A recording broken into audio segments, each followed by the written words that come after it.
Guys मेरी YouTube family, हमारे YouTube सीमा कश्मीरी में आपका स्वागत है। गाइस नमस्कार। आज मैंने दम आलू कश्मीरी देखिए, दम आलू उबाल के छील के छेद कर दिया है, पानी में डाल दिया, इसको फ्राई कर रहे हैं। ये देखिए, ये फ्राई हो जाएगा। उसके बाद क्या कहते हैं, बनाएंगे रेसिपी।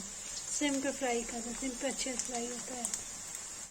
देखिए गाइस, आलू फ्राई करके रख दिया था, अब दम आलू मिला दही में। ये देखिए,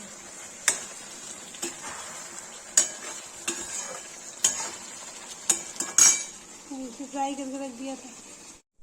गाइस देखिए, इसे रसा कर दिया। इसमें इलायची डालते हैं, इसमें लौंग डालते हैं, थोड़ा सा गरम मसाला डालते हैं,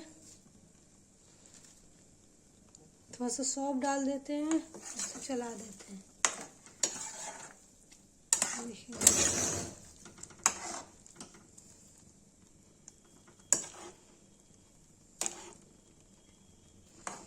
इसको उबलने के रख देते हैं, पकने देते हैं। पक जाएगा तो ये बन जाएगा। देखिए कश्मीरी दम आलू। गाइस देखिए, दम आलू बन रहा है।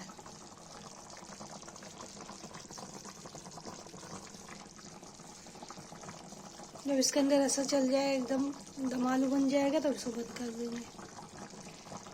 गाइस देखिए, दम आलू बन के तैयार हो गया, कश्मीरी दम आलू।